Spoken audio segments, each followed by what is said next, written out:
ವಿಜಯಪುರ ನಾಡಿನ ಎಲ್ಲ ಪರಮ ಪೂಜ್ಯರಲ್ಲಿ, ಸವಣೂರಿನ ಹಾವೇರಿಯ ಸಮಸ್ತ ಈ ಭಾಗದ ಗೌರವಾನ್ವಿತ ಹಿರಿಯರಲ್ಲಿ, ಶರಣಿಯರಲ್ಲಿ, ಸಮಾಜ ಸೇವಕರಲ್ಲಿ, ಸನ್ಮಾನಿತರಲ್ಲಿ, ಚಿಂತಕರಲ್ಲಿ, ಅತಿಥಿಗಳಲ್ಲಿ, ಸವಣೂರಿನ ಯಾವತ್ತು ಸಮಸ್ತ ಶರಣೀಯರಲ್ಲಿ, ತಮಿಳರಲ್ಲಿ ಹೃದಯ ತುಂಬಿದ ಶರಣಾರ್ಥಿಗಳು. ಆತ್ಮೀಯ ಬಂಧುಗಳೇ, ಕಳೆದ 2 ದಿನಗಳಿಂದ ಈ ಮಹತ್ವಪೂರ್ಣವಾಗಿರುವಂತಹ, ಐತಿಹಾಸಿಕವಾಗಿರುವಂತಹ ದೊಡ್ಡ ಹುಣಸೆ ಕಲ್ಮಠದಲ್ಲಿ ಪ್ರತಿ ವರ್ಷ ನಾವು ಸೇರ್ತೇವೆ, ಪ್ರತಿ ವರ್ಷ ನಾವು ಪಾಲ್ಗೊಳ್ತೇವೆ.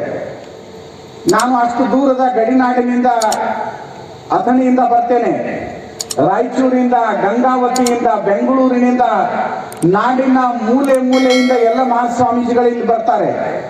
ಅತಿಥಿ ಚಿಂತಕರು ಮಹೋದಯರು ಬರ್ತಾರೆ. ನಿಮಗನ್ನಿಸ್ತಿರ್ಬೇಕು, ಅದೇ ಜನ, ಅದೇ ವಾತಾವರಣ, ಅವರೇ ಕೆಲವು ಜನ ನಿಶ್ಚಿತ ಅತಿಥಿಗಳು, ಮತ್ತೆ ಮುಖ್ಯಮಂತ್ರಿಗಳು ಬಂದಿರ್ತಾರೆ. ಅನೇಕ ಬಾರಿ ನೋಡಿದಿರಿ ನೀವು.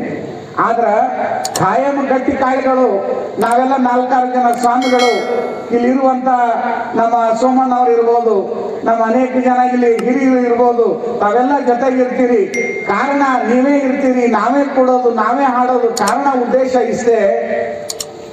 ನಮ್ಮ ಮನೆಯೊಳಗ ಒಂದು ಸಣ್ಣ ಉದಾಹರಣೆ ಹೇಳೋದಾದ್ರ, ಮನ್ಯಾಗ ಒಂದು ಕನ್ನಡಿ ಅದ, ಮನ್ಯಾಗ ಪಾತ್ರೆಗಳದಾವ, ಮನ್ಯಾಗೆಲ್ಲ ಮನಿ ವ್ಯವಸ್ಥೆ ಅದ. ಮನಿ ಸ್ವಚ್ಛ ಆಗಬೇಕಾದ್ರ ಒಂದು ಘಳಿಗೆ ಬಿಡ್ರಿ ನೋಡೋಣ, ನಿಮ್ಗೆ ಅರ್ಥ ಆಗ್ತದ ನಿಮ್ಮ ಮನಿ ಎಷ್ಟು ಹೊಲಸಾಗ್ತದ. ನಿತ್ಯವೂ ಕಸ ಹೊಡಿಲೇಬೇಕು, ನಿತ್ಯ ಪಾತ್ರೆ ತೊಳಿಲೇಬೇಕು, ನಿತ್ಯ ಕನ್ನಡಿ ಒರೆಸಲೇಬೇಕು, ನಿತ್ಯ ಬಟ್ಟೆಯನ್ನ ಶುಚಿಗೊಳಿಸಲೇಬೇಕು.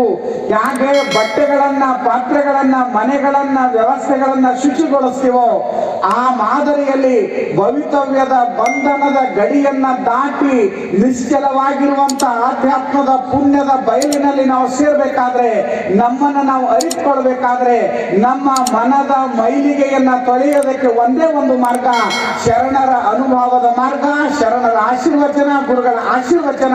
ಅದನ್ನ ಕೇಳ್ತಾ ಕೇಳ್ತಾ ನಾವು ತನ್ಮಯರಾಗಬೇಕು. ಅದಕ್ಕಾಗಿ ಸ್ಮರಣೋತ್ಸವ, ಅದಕ್ಕಾಗಿ ಪ್ರವಚನ, ಅದಕ್ಕಾಗಿ ಮಹಾತ್ಮನ ವಚನ ಚಿಂತನ. ನಮಗೇನು ಸಂಬಂಧ ಇಲ್ಲ, ನಂಗೆ ಸುಮ್ಮ ಕುಂತಿರ್ನಿ, ನಮಗೇನು ಸಂಬಂಧ ಇಲ್ರಿ. ಅದೆಲ್ಲ ನಿಮಗೆ ಬಿಟ್ಟಿವ್ರಿ. ಜಯಕಾರ ನೀವು ಮಾಡೋದು, ಚಪ್ಪಾಳಿನೂ ನೀವು ಬಾರಿಸೋದು, ನೀವ ಹಾಡ ಹಾಡೋದು, ನೀವ ಬೀಸೋದು, ನೀವ ಕುಟ್ಟೋದು. ಇಷ್ಟಾದ್ಮೇಲೂ ನಿಮ್ಗೆ ಅರ್ಥ ಆಗಿಲ್ಲ ಅಂತ ತಿಳ್ಕೊಂಡು ನಮ್ಮ ಅವುಗಳಿಗಂತೂ, ನಮ್ಮ ತಾಯಿಗಳಿಗೆ ಭಾಳ ಹೇಳ್ಬೇಕು ನಾನು. ಈಗ ಚಪ್ಪಾಳಿ ನೀವು ನಮಗೆ ಹೊಡೀರಿ ಅಂತ ಅಲ್ಲ, ನೀವು ನಮಗೆ ಬಾರಿಸ್ರಿ ಅಂತ ಅಲ್ಲ. ಈ ದಂಡೆಯಿಂದ ಈ ದಂಡಿತನ ಬಂದಿದ್ದಾರೆ ನೋಡ್ರಿ, ಈ ದಂಡಿಯಿಂದ ಈ ದಂಡಿತನ ಬಂದಿದಾರ. ನೀವೇನು ರೊಕ್ಕ ಕೊಡ್ಬೇಕಾಗಿಲ್ಲ, ರೂಪಾಯಿ ಕೊಡ್ಬೇಕಾಗಿಲ್ಲ, ಬಂಗಾರ ಬಟ್ಟೆಗಳನ್ನ ಕೊಡ್ಬೇಕಾಗಿಲ್ಲ. ನಿಮ್ಮ ಜೊತೆಗೆ ಸ್ವಾಮೀಜಿ, ನಿಮ್ಮ ಜೊತೆಗೆ ನಾವೆಲ್ಲ ಇದೀವಿ, ಅದೀವಿ ಅಂತ ಸಾಕ್ಷೀಕರಿಸಬೇಕಾಗ್ತದ. ಆ ಸಾಕ್ಷೀಕರಿಸುವ ಸಂಕೇತದ ಬೆಳಗ್ಗೆ ನಿಮ್ಮ ಚಪ್ಪಾಳೆ ಒಂದು ಕೈ ಮ್ಯಾಲೆ ಎತ್ತಿ, ಜೋರು ಚಪ್ಪಾಳೆ ತಟ್ಟಿ ಅವ್ರಿಗೆ ಅಭಿನಂದನೆಯನ್ನು ಸಲ್ಲಿಸ್ರಿ. ತಮ್ಮ ಕ್ಯಾಮರಾ ಆ ಕಡೆ ಮಾಡಿ, ಇನ್ನಷ್ಟು ಖುಷಿಗೆ ಬಾರಿಸ್ತಾರ ಅವ್ರು. ಅಂದ್ರೆ ಅದು ಚಪ್ಪಾಳೆ ಬಿದ್ದೈತ್ರ, ಅದು ನೋಡ್ರಿ ನೀವು ಕ್ಯಾಮ್ರಾ ಕಡೆ ಹಿಡಿದು ನೋಡಿ, ಎಷ್ಟು ಅವ್ರ ಸ್ಮೈಲ್ ಬೇರೆ ಆಗ್ತದೆ. ಕೈ ಮ್ಯಾಲ ಬರ್ಲಿ ಒಂಚೂರು. ಎಷ್ಟೇ ಜನ ಅದು ಅಭಿಮಾನದಿಂದ ಇರ್ಬೇಕ್ರಿ, ಅಭಿಮಾನದಿಂದ ಇರ್ಬೇಕು, ಹೆಮ್ಮೆಯಿಂದ ಇರ್ಬೇಕು, ಗರ್ವದಿಂದ ಇರ್ಬೇಕು, ಸಂತೋಷದಿಂದ ಇರ್ಬೇಕು. ಸತ್ತಂತಿಯರನ್ನು ಬಡಿದೆಚ್ಚರಿಸು, ಕಚ್ಚಾಡುವರನ್ನು ಕೂಡಿಸಿ ಒಲಿಸು, ಹೊಟ್ಟೆಯ ಕಿಚ್ಚಿಗೆ ಕಣ್ಣೀರು ಸುರಿಸು, ಒಟ್ಟಿಗೆ ಬಾಳಿಗೆ ತರದಲ್ಲಿ ಹರಿಸು. ಯಾರಿಗೆ? ಅದು ನಮಗಾಗಿ ಕೊಟ್ಟರೆ ವೇದ, ವಚನ ವೇದ ಅಂತಾರದ. ಸತ್ತಂಗಳು ಸುದ್ದಿನಲ್ಲಿ ನಮ್ಮ ಮನ್ಯಾಗ ಹುಡುಗದ ನೋಡ್ರಿ, ಹೆಂಗಿರ್ತಾನಂದ್ರೆ ಅವ್ನು ಗೊತ್ತಾಗಿರಂಗಿಲ್ಲ, ಅವ್ನು ಹೆಂಗದನು ಅಂತ ಗೊತ್ತಿಲ್ಲ.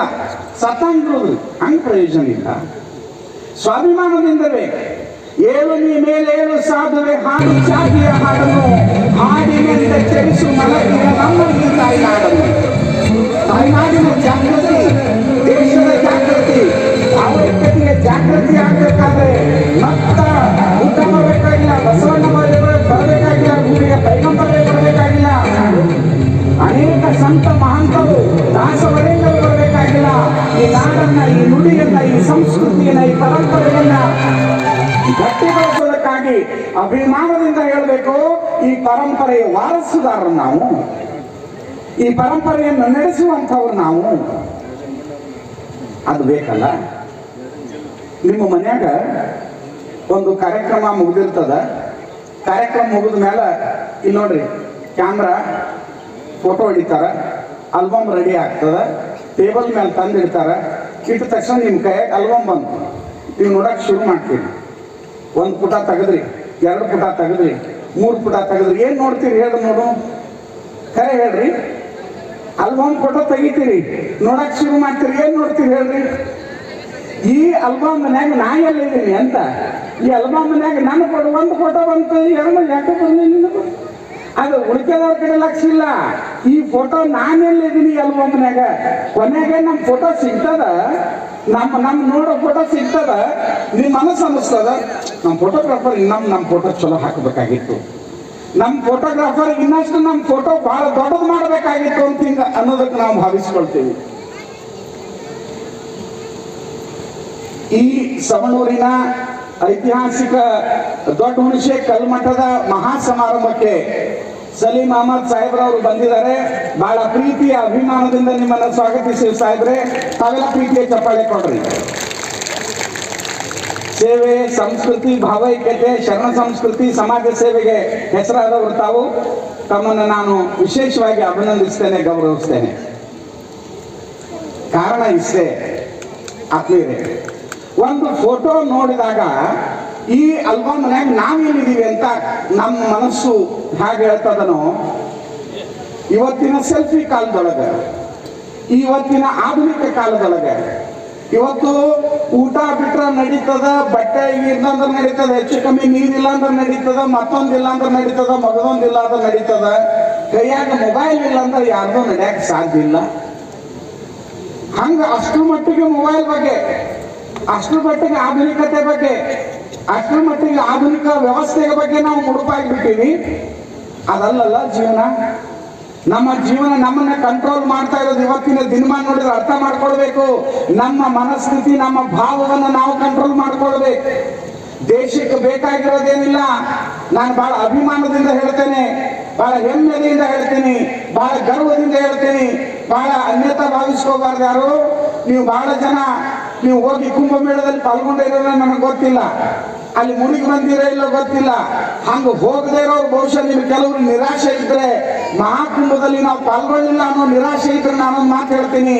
ಆ ಕುಂಭದಲ್ಲಿ ಹೋಗಿರೋ ಎಷ್ಟೋ ಗೊತ್ತಿಲ್ಲ, ನೀರು ಮುಳುಗಿರೋ ಎಷ್ಟು ಗೊತ್ತಿಲ್ಲ, ಪಾಪ ಕಳ್ಕೊಂಡಿರೋ ಪುಣ್ಯ ಪಡೆದಿರೋದು ನನಗೆ ಗೊತ್ತಿಲ್ಲ.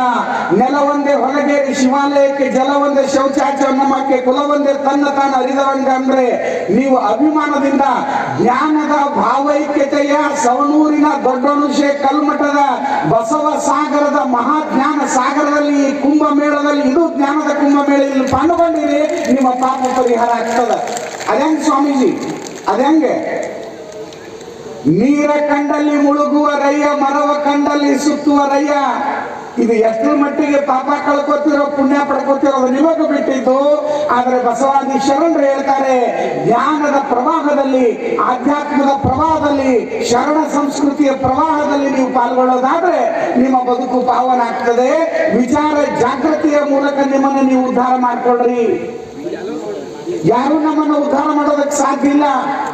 ಅದಕ್ಕೆ ಬಸವ ಸಂಸ್ಕೃತಿ ಉತ್ಸವ, ಅದಕ್ಕೆ ಶರಣ ಸಂಸ್ಕೃತಿ ಉತ್ಸವ, ಅದಕ್ಕೆ ಬಸವಾದಿ ಪ್ರಮಥರ ಉತ್ಸವ. ಕಾರಣ ಅಂದ್ರೆ ನಿಮ್ಮ ಅರಿವು ನಿಮ್ಮ ಗುರುವಾಗಲಿ, ನಿಮ್ಮ ಆಚಾರ ನಿಮ್ಮ ಶಿಷ್ಯನಾಗಲಿ, ನಿಮ್ಮ ಅನುಭವ ನಿಮ್ಮ ಜಂಗಮವಾಗಲಿ. ವಿಚಾರವನ್ನೇ ಕಳ್ಕೊಂಡು ಬಿಟ್ಟಿವಿ ನಾವು. ಎಲ್ಲರೂ ಉದೋ ಅಂತಾರಂತ ಉದೋ ಅಂತೀವಿ. ಎಲ್ಲರ ಮನ್ಯಾಗ ಫ್ರಿಡ್ಜ್ ಅಂತ ನಮ್ಮ ಮನ್ಯಾಗ ಫ್ರಿಡ್ಜ್ ಬೇಕು. ಎಲ್ಲರ ಮನ್ಯಾಗ ಸವಲತ್ತುಗಳದಾವ, ನಮ್ಮಲ್ಲಿ ಸವಲತ್ತು ಬೇಕು. ನಮ್ಗೆ ಯಾವ ವಸ್ತುಗಳು ಎದಕ್ಕೆ ಬೇಕು, ನಾವು ಏನು ಮಾಡಬೇಕು, ಯಾವ ರೀತಿ ನಡಿಬೇಕು, ನಾವು ಹೇಗೆ ಮಾಡಬೇಕು ಅನ್ನೋದು ಕಲಿಸಿದವರು ಒಬ್ಬಿಬ್ಬರಲ್ಲ, ದಾಸರು, ನಾಥರು, ಸಿದ್ಧರು, ಅವಧೂತರು, ಆಚಾರ್ಯರು, ದಾಸವರೇಣ್ಯರು, ಕವಿಗಳು, ಸಾಹಿತಿಗಳು, ಪುಂಗವರು, ಭಾವೈಕ್ಯತೆ ಬೀಡಿದವರು, ಲಕ್ಷ ಲಕ್ಷ ಜನ ಅವಧೂತರು, ಭಾವೈಕ್ಯತೆಯ ನಾಡಿನವರು ಬಾಳಿದ ಪುಣ್ಯ ಭೂಮಿ ಇದ್ರೆ ಅದು ಹಾವೇರಿ ಜಿಲ್ಲೆ, ಅದು ಕನ್ನಡ ನಾಡು, ಅದು ಭಾರತ ಅನ್ನೋದನ್ನ ನೀವು ಮರಿಬಾರದು. ಅದು ಹೇಗೆ ಭಾರತದ ಸಂವಿಧಾನ ಏನನ್ನು ಹೇಳ್ತದೆ, ಸಮಾನತೆ, ಸಹೋದರತೆ, ವಿಶ್ವ ಬಂಧುತ್ವ. ಕೂಡಿ ಬಾಳ್ರಿ, ಕೂಡಿ ಬದುಕ್ರಿ, ಕೂಡಿ ಒಂದಾಗಿರ್ರಿ. ಅದನ್ನೇ ಬಸವಣ್ಣವ್ರು ಕಲಿಸಿದ್ರು, ಅದೇ ಶರಣರು ಕಲಿಸಿದ್ರು. ಇವನಾರವ ಇವನಾರವ ಇವನಾರವ ಎನ್ನದೆ ಇವನಮ್ಮವ ಇವನಮ್ಮವ ಇವನಮ್ಮವ ಅನ್ನೋದು ಬದುಕ್ರಿ. ಗುಲ್ಬರ್ಗಾ ಜಿಲ್ಲೆಯೊಳಗ ಸಗರ ನಾಡಿನೊಳಗೆ ಒಬ್ಬರು ಶರಣರಿದ್ದಾರೆ. ಅವರು ಸೂಫಿ ಸಂತರು. ಈ ಘಟನೆಯನ್ನು ಯಾಕೆ ಹೇಳ್ತೀನಿ ಅಂದ್ರೆ, ಸೂಫಿ ಸಂತರಾಗಿರುವಂತ ಆ ಶರಣರು ಪ್ರತಿನಿತ್ಯ ಬಸವ ಪುರಾಣ ಹೇಳ್ತಿದ್ರು. ಇದು ನಿಮ್ಗೆ ಗೊತ್ತಿದೆಯಲ್ಲ ಗೊತ್ತಿಲ್ಲ, ಘಟನೆ ಹೇಳ್ತೇನೆ. ಆದ್ರೆ ಒಂದು ವರ್ಗ ಅವ್ರನ್ನ ವಿರೋಧ ಮಾಡ್ತಿತ್ತು. ಬಸವಣ್ಣನವರಿಗೆ ನಮಗ ಸಂಬಂಧ ಏನು, ಬಸವ ಚರಿತ್ರೆಯನ್ನು ನೀವು ಹೇಳಬಾರದು ಅಂತೇಳಿ. ಆಗಿನ ಕಾಲದೊಳಗೆ, ಇದು 18ನೇ ಶತಮಾನದೊಳಗೆ ನಡೆದ ಘಟನೆ. ಅವರಿಗೆ ಆಗಿನ ಹೈದರಾಬಾದದ ನಿಜಾಮರ ಕಡೆಯಿಂದ ಶಿಕ್ಷೆ ಆಗ್ತದೆ. ಎಂತಂದ್ರ ನೀವು ಬೇರೆ ಧರ್ಮದ ವಿಚಾರಗಳನ್ನು ಹೇಳಬಾರ್ದು ಅಂತೇಳಿ. ಆದ್ರೆ ಅವರು ಎಂತ ಅದ್ಭುತ ಸೂಫಿ ಸಂತರು ಇದ್ರು ಅಂದ್ರೆ, ತಾವು 4 ತಿಂಗಳ ಕಾಲ ಬಸವ ಪುರಾಣವನ್ನ ಪಠನ ಮಾಡ್ತಾರೆ, ಭಾವೈಕ್ಯ ಪುರಾಣ ಪಠನ ಮಾಡ್ತಾರೆ. ಅವರ ನಿಷ್ಠೆ, ಅವರ ಏಕಾಗ್ರತೆ, ಅವರ ಸಾಮೀಪ್ಯದ ದರ್ಶನ ಎಷ್ಟು ದೊಡ್ಡದಿತ್ತಂದ್ರ, ನಿಜಾಮರಿಗೆ ಅವರು ಔಷಧ ಕೊಡ್ತಾರೆ, ಅವರು ಪ್ರೇರಣೆಯನ್ನು ಕೊಡ್ತಾರೆ, ಸಮಾನತೆ ಬಗ್ಗೆ ಹೇಳ್ತಾರೆ. ಅದನ್ನು ಒಪ್ಕೊಂಡಿರುವಂತ ಹೈದರಾಬಾದದ ನಿಜಾಮರು ಅವ್ರನ್ನ ಮನವೊಪ್ಪಿ ಕಳಿಸ್ತಾರೆ. ಇಡೀ ಬದುಕಿನಿದ್ದಕ್ಕೂ ಆ ವ್ಯಕ್ತಿ ಒಂದೇ ಒಂದು ಮಾತನ್ನು ಹೇಳ್ತಾರೆ, ಭಾರತ ಅಂದ್ರೆ ಬಸವಣ್ಣ, ಭಾರತ ಅಂದ್ರೆ ಭಾವೈಕ್ಯತೆ, ಭಾರತ ಅಂದ್ರೆ ಐಕ್ಯತೆ. ಈ ಐಕ್ಯತೆ ಮೂಲಕ ನಾನು ಬಾಳ್ತೀನಿ, ಬದುಕ್ತೀನಿ, ಬೆಳಕಾಗ್ತೀನಿ ಅಂತ ಹೇಳಿ ಹೇಳ್ತಾರೆ ಅವರು. ಭಾಷೆ ಮನುಷ್ಯನ ಸಂವಹನಕ್ಕೆ. ಉರ್ದುವನ್ನ ಕನ್ನಡಿಗರು ಕಲಿಯಂಗಾಗ್ಲಿ, ಕನ್ನಡವನ್ನ ಉರ್ದು ಜನ ಕಲಿಯಂಗಾಗ್ಲಿ, ಅದನ್ನ ಸೇರಿಸೇ ಒಂದು ವಚನ ಬರೀತಾರೆ ಅವರು. ಸಬ್ ಕಹತೆ ಈಶ್ವರ ಅಲ್ಲ, ಇದರ ಭೇದ ಯಾರಿಗೆ ತಿಳಿಲಿಲ್ಲ. ಸಬ್ ಕಹತೆ ಈಶ್ವರ ಅಲ್ಲ, ಇದರ ಭೇದ ಯಾರಿಗೆ ತಿಳಿಲಿಲ್ಲ. ನಿರಾಕಾರ ಸೆ ಸಾಕಾರ ಹುವೆ, ಗುರುಮನೆ ಕೀಲಿ ತಿಳಿಲಿಲ್ಲ.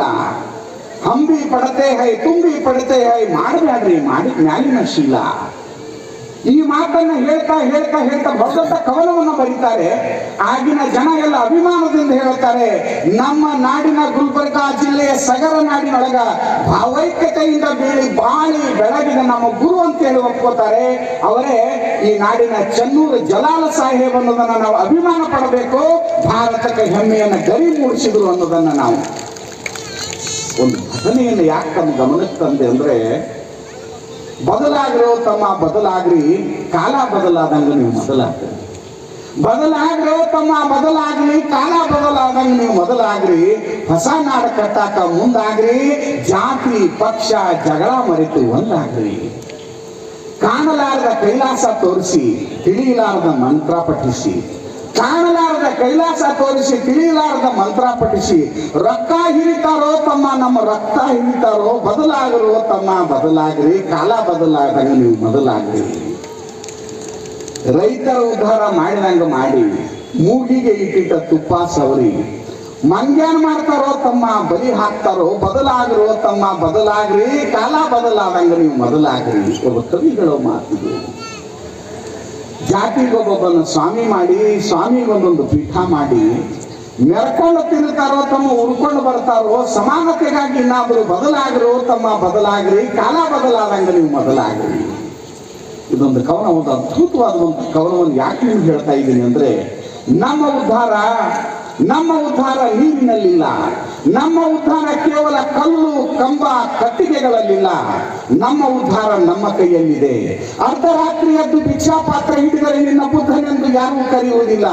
ತರುಣಿಯರ ಮಧ್ಯೆ ಕೊಳಲು ಹಿಡಿದು ನಿಂತರೆ ನಿನ್ನ ಕೃಷ್ಣನೆಂದು ಯಾರೂ ಕಾಪಾಡುವುದಿಲ್ಲ. ತಾಡೋಲೆ ಹಿಡಿದು ನಾಡೆಲ್ಲ ಸುತ್ತಿದರೆ ನಿನ್ನ ಬಸವಣ್ಣ ಪ್ರಭುದೇವ ಎಂದು ಯಾರೂ ಅಡ್ಡ ಬೀಳುವುದಿಲ್ಲ. ದೊಡ್ಡವರ ಹೆಸರು ಬಳಸಿದಾಕ್ಷಣ ಯಾವ ದಡ್ಡನು ಅಡ್ಡ ಬೀಳುವುದಿಲ್ಲ. ನಿನ್ನ ಏಳಿಗೆಗೆ ನೀನೇ ಶಿಲ್ಪಿಯಾದರೆ ಸಮಾಜವೇ ಶರಗಟ್ಟಿ ಶರಣೆನ್ನುವುದೆಂದರೆ ಅತಟೇಶ್ವರ ಅತನೀಶ ಅನ್ನೋದನ್ನ ನೀವು ಅರ್ಥ ಮಾಡ್ಕೊಳ್ರಿ. ನಮ್ಮ ಉದ್ಧಾರ ನಮ್ಮ ಕೈಯಲ್ಲಿದೆ, ನಮ್ಮ ತತ್ವ ನಮ್ಮ ಕೈಯಲ್ಲಿದೆ, ನಮ್ಮ ಸಮಾನತೆ ನಮ್ಮ ಕೈಯಲ್ಲಿದೆ. ಒಂದಾಗಿ ಬಾಳಬೇಕು, ಚಂದಾಗಿ ಬಾಳಬೇಕು, ಸಮಾನತೆಯಿಂದ ಹೋಗಬೇಕು. ವಿಶ್ವ ಭಾತೃತ್ವ ಈ ಭಾರತದ ಐಕ್ಯತೆಯ ಮಂತ್ರ. ಅದನ್ನ ಕಳ್ಕೊಂಡ್ರೆ ಈ ಭಾರತಕ್ಕೆ ಬಲ ಇಲ್ಲ. ಕರುನಾಡಿಗೆ ಇರುವಂತಹ ದೊಡ್ಡ ಶಕ್ತಿ ಅಂದ್ರೆ, ಕರ್ನಾಟಕದಲ್ಲಿ ಟಾಟಾ ಬಿರ್ಲಾಗಳಿದ್ದಾರೆ, ಭಾರತದಲ್ಲಿ ದೊಡ್ಡ ದೊಡ್ಡ ವ್ಯಕ್ತಿಗಳಿದ್ದಾರೆ ಅನ್ನೋ ಕಾರಣಕ್ಕಲ್ಲ.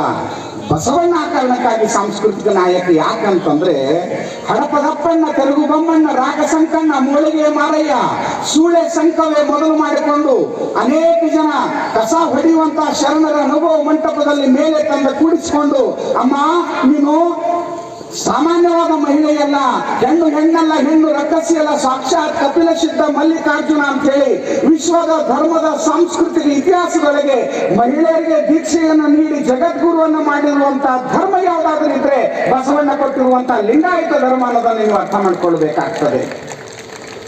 ಹೆಣ್ಣು ಬೇರೆ ಅಲ್ಲ, ಗಂಡು ಬೇರೆ ಅಲ್ಲ. ಈಗ ತಾನೇ ಅಕ್ಕ ಅವರು ಪ್ರವಚನ ಮಾಡ್ತಾ ಇದ್ರು, ಅವ್ರು ಕೇಳಿದೀವಿ ನಾವು. ಬಹಳ ಅದ್ಭುತವಾಗಿರುವಂತಹ ಪರಂಪರೆ ಇದು. ನಮ್ಮ ಜನರಿಗೆ ಅರ್ಥ ಆಗ್ತಾ ಇಲ್ಲ, ನಮ್ಗೆ ಸಮಯ ಇಲ್ಲ, ಅದು ನೋಡೋದಕ್ಕೆ ಸಮಯ ಇಲ್ಲ. ನಾವು ಮೊಬೈಲ್ಗೆ ಅಷ್ಟು ಟೈಮ್ ಕಳಿತೀವಿ, ನಾವು ಮೊಬೈಲ್ಗೆ ಅಷ್ಟು ಹಠ ಹಿಡಿತೀವಿ. ನಮ್ಮ ಮಕ್ಕಳು ನಮ್ಮ ಮಾತು ಕೇಳಂಗಿಲ್ರಿ. ನಮ್ಮ ಮಕ್ಕಳು ಹಂಗೆ ಮಾಡ್ತಾರೆ, ನಮ್ಮ ಮಕ್ಕಳು ಹಿಂಗೆ ಮಾಡ್ತಾರೆ, ನಮ್ಮ ಪರ ಹಿಡಿತಾರಂತ ಹಿಂಗದ. ಹಿಂಗೆ ಏನೇನೋ ನಾವು ಬಿದ್ದು ನಮ್ಮ ಸತ್ವ ನಾವು ಕಳ್ಕೊಳಕತ್ತೀವಿ, ನಮ್ಮ ತತ್ವ ನಾವು ಕಳ್ಕೊಳಕತ್ತೀವಿ. ಎಲ್ಲಿ ನೋಡಿದಲ್ಲಿ ಆಹಾಕಾರ, ಜಾತಿ, ಮತ, ಧರ್ಮಗಳ ಸಂಘರ್ಷಗಳ ಮಧ್ಯೆ ನಮಗಿರೋದು ಒಂದೇ ಒಂದು ದಾರಿ. ಇನ್ನು ಕೆಲವೇ ದಿವಸಗಳು ಉಳಿದಾವ, ಕೆಲವೇ ವರ್ಷಗಳು ಉಳಿದಾವ, ಕೆಲವೇ ಅದಕ್ಕೆ ಒಂದೇ ಒಂದು ದಾರಿ ಅಂದ್ರೆ ಶರಣ ಮಾರ್ಗ, ಬಸವ ಮಾರ್ಗ. ನಮ್ಮ ಚನ್ನಬಸವ ಸ್ವಾಮೀಜಿಯವರು ದೊಡ್ಡ ಹುಣಸೆ ಕಲ್ಮಠದಲ್ಲಿ ಹುಟ್ಟು ಹಾಕಿರುವಂತ ಈ ಪ್ರೀತಿ, ವಿಶ್ವಾಸ, ಅಂತಃಕರಣ ಯಾವ ಧರ್ಮ ರೀ? ಪ್ರೀತಿ ಧರ್ಮ. ಪ್ರೀತಿ ಇಲ್ಲದ ಮೇಲೆ ಹೂ ಅರಳಿತು ಹೇಗೆ, ಮೋಡ ಕಟ್ಟಿತು ಹೇಗೆ, ಮಳೆ ಗರದಿತು ಹೇಗೆ? ಪ್ರೀತಿಯಿಂದಲೇ ಧರ್ಮ, ಪ್ರೀತಿಯಿಂದಲೇ ನೀತಿ, ಪ್ರೀತಿಯಿಂದಲೇ ವಿಶ್ವಾಸ. ಅದಕ್ಕಾಗಿ ಪ್ರೀತಿಯಿಂದ ಈ ಜಗತ್ತಿನಲ್ಲಿ ಅನೇಕ ಜನ ಸಂತರು, ಮಹಾಂತರು, ಶಿವಯೋಗಿಗಳು ಬಹಳ ಅದ್ಭುತವಾದ ಧರ್ಮ ಕೊಟ್ಟಿದ್ದಾರೆ. ಆ ಧರ್ಮ ಅದು ಮಾನವ ಧರ್ಮ ಆಗಲಿ, ಆ ಧರ್ಮ ಭಾವೈಕ್ಯತೆಯ ಧರ್ಮವಾಗಲಿ, ಆ ಧರ್ಮ ಶರಣ ಧರ್ಮ ಆಗಲಿ, ನನ್ನ ಧರ್ಮ ಬಸವ ಧರ್ಮ, ಜೊತೆಗೆ ಭಾವೈಕ್ಯತೆಯ ಧರ್ಮ. ಸಮತೆಯೇ ಶ್ರೀಶೈಲ, ಸದ್ಗುಣವೇ ಕೈಶೈಲ, ಸಹೃದಯ ಶಿವಕಾಶಿ, ಸಹನೇ ವಾರಣಾಸಿ, ಸುಬುದ್ಧಿಯೇ ಶಿವಪುರ, ಕಾಶಿಯೇ ಕರುಣೆಯೇ ಕಾಶಿ, ದಯೇ ಗಯೆ, ಅಂತಃಕರಣವೇ ಗೋಕರ್ಣ, ಸದ್ಭಾವ ಶಿವಗಂಗೆ, ಸದ್ಭಾವ ಇಟ್ಕೊಂಡ್ರೆ ಅದ ಶಿವಗಂಗೆ, ಪ್ರೀತಿಯೇ ಸಿದ್ಧಗಂಗೆ. ಇದೆಲ್ಲವನ್ನ ಒಳಗೊಂಡಿರುವಂತ ಪುಣ್ಯದ ಗಂಗೆ ಅದು ದೊಡ್ಡ ಹುಣಸೆ ಕಲ್ಲು ಮಠದ ಮಹಾಗಂಗೆ ಚನ್ನಬಸವ ಶಿವಯೋಗಿಗಳ ಮಹಾಸ್ವಾಮಿಗಳ ಈ ಮಠ ಅಂತ ನಾನು ಭಾವಿಸ್ಕೊಳ್ತೇನೆ. ಕಾಶಿಗೆ ಹೋಗಾಕ ಎಷ್ಟೊಂದು ದಿನ ಬೇಕ ಅವ್ವ, ಕಾಶಿಗೆ ಹೋಗಾಕ ಎಷ್ಟೊಂದು ದಿನ ಬೇಕ. ಕಾಶಿ ಕುಂತಾಳ ಹಡೆದವ್ವ ಮನೆಯೊಳಗ ಕಣ್ಮುಂದ ಐತಿ ಕೈಲಾಸ. ಇಲ್ಲಿ ಅವ್ವ ಅಪ್ಪನ ಮರಗಿಸೋದು, ಕಾಶಿಗೆ ಹೋಗಿ ಉದ್ದಕ್ಕೆ ಅಡ್ಡ ಉದ್ದ ಬೀಳುದು. ಇಲ್ಲಿ ತಂದೆ ತಾಯಿಗಳನ್ನು ಮರೆಸೋದು, ಎಲ್ಲೋ ಹೋಗಿನೋ ದೇವರದಾನ ಅಂತ ತಿಳ್ಕೊಳ್ಳೋದು. ಅಲ್ಲಿ ದೇವ್ರು ಇಲ್ಲ ಅಂತ ನಾನು ವಾದ ಅಲ್ಲ. ನೀವು ಮನ್ಯಾಗ ತಂದೆ ತಾಯಿನ ಮರಗಿಸಿ, ಊರಾಗ 4 ಮಂದಿಗೆ ತೊಪ್ಪಿಗೆ ಹಾಕಿ, ಕಂಡವರೆಲ್ಲ ಗಂಟು ಮುಳುಗಿಸಿ, ಹೋಗಿ ನೀರಾಗ ಮುಳುಗಿದ್ರೆ ಯಾವ ಪುಣ್ಯ ಬರಂಗಿಲ್ಲ. ಚಂದ ಬದುಕಲಿ, ಈಗ ನಿಮ್ಮ ಧರ್ಮ ಅನ್ನೋದು ಮೊದಲು ತಿಳ್ಕೊಡ್ರಿ. ಚಂದ ಇರ್ರಿ, ಚಂದ ಬಾಡ್ರಿ, ವಿಶ್ವಾಸದಿಂದ ಇರ್ರಿ. ಅದು ನಿಮ್ಮ ಧರ್ಮ, ಅದು ಒಲವು, ಅದು ವಿಶ್ವಾಸ.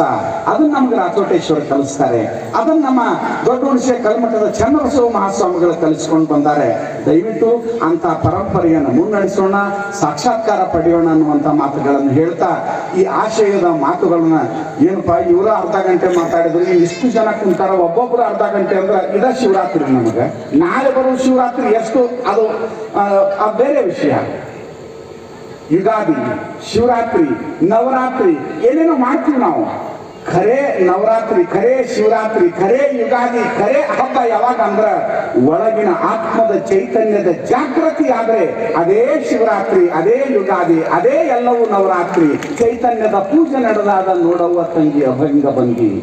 ಚೈತನ್ಯದ ಪೂಜೆ ಮಾಡ್ರಿ, ಅರಿವಿನ ಪೂಜೆ ಮಾಡ್ರಿ, ಜ್ಞಾನದ ಪೂಜೆ ಮಾಡ್ರಿ, ಒಲವಿನ ಪೂಜೆ ಮಾಡ್ರಿ. ಚೈತನ್ಯದ ಪೂಜೆ ನಡೆದಾದ ನೋಡವ್ವ ತಂಗಿ ಅಭಂಗ ಭಂಗಿ. ಸೊಂಟದ ಮೇಲೆ ಕೈ ಇಟ್ಟಾನ, ಭಕ್ತಿ ಸುಂಕ ಬೇಡ್ತಾನ, ಸುಂಕಿಲ್ಲ ಬಿಂಕಿಲ್ಲ ಅಭಂಗ ಪದದವನ ಅಂತ ಬೇಂದ್ರೆ ಬರೀತಾರ. ಹಂಗ ನನ್ನ ದೇವರದವ್ರಂದ್ರ ಅಭಂಗದೊಳಗೆ ನಿಂತಾನ, ನಿರಾಕಾರದಾಗ ನಿಂತಾನ, ಪ್ರೀತಿಯಿಂದ ತುಂಬ್ಯಾನ, ಒಲವಿನಿಂದ ಬೆಸಿತಾನ. ಬಾ ನಮ್ಮ ದೇವ್ರಿಗೆ ಹೋಗುನು, ಬಾ ನಮ್ಮ ದೇವ್ರಿಗೆ ಹೋಗುನು ಅಂತ ಕರೀತಾರ. ಅಂತ ದೇವರು ನಿಮ್ಮಲ್ಲಿರ್ಲಿ, ಅಂಥ ದೇವರು ನನ್ನಲ್ಲಿರಲಿ. ಈ ದಂಡೆಯಿಂದ ಈ ದಂಡಿತನ ಎಲ್ಲ ಹಿರಿಯರು, ಚಿಂತಕರು, ಅನುಭಾವಿಗಳು, ಸಾಹಿತಿಗಳು, ಎಲ್ಲರೂ ಸಮಾಜ ಸೇವಕರು ಬಂದಿದ್ದೀರಿ. ಇದಕ್ಕೆ ಬೆಸೆಯೋ ಒಂದೇ ಒಂದು ಕೊಂಡಿ 12ನೇ ಶತಮಾನದಾಗ ಬಸವಣ್ಣ ಈಗ ನಮಗ ಹಾವೇರಿಯ ದೊಡ್ಡ ಹುಣಸೆ ಕಲ್ಮಠದಲ್ಲಿ ಇರುವಂತದ್ದು ಈ ಬಸವಣ್ಣ ಬೇರೆ ಯಾರಿಲ್ಲ. ಅದೇ ನಮ್ಮ ಚನ್ನಬಸವಣ್ಣ, ಅದೇ ನಮ್ಮ ಚನ್ನಬಸವ ಸ್ವಾಮಿಗಳು. ಆ ದಂಡಿಯಿಂದ ಈ ದಂಡಿತನ ಎಲ್ಲರನ್ನು ಬೆಸೆಕೊಂಡು ಒಲವಿನಿಂದ ನಡೆಸಿದ್ದಾರೆ. ಆ ದಿವ್ಯತೆಗೆ ಶರಣುಗಳನ್ನು ಹೇಳ್ತಾ ನನ್ನ ಮಾತನ್ನು ಮುಗಿಸ್ತೀನಿ. ಶರಣಾರ್ಥಿ.